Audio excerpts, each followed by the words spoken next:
জগন্নাথ বিশ্ববিদ্যালয় কেন্দ্রীয় ছাত্র সংসদ যক্ষ নির্বাচনে ছাত্রদল ও ছাত্র শিবির সমর্থিত প্যানেলের প্রার্থীরা পাল্টাপাল্টি অভিযোগ তুলেছেন।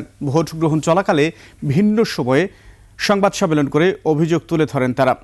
বিশ্ববিদ্যালয়ের রফিক ভবনের সামনে ছাত্রদল সমর্থিত প্যানেল ঐক্যবদ্ধ নির্ভীক জবিয়ান এর ভিপি প্রার্থী AK-M রাকিব বলেন, একটি নির্দিষ্ট প্যানেলের কয়েকজন ব্যালট নাম্বারের টোকেন নিয়ে ভোট কেন্দ্রের ভেতরে প্রবেশ করেছে।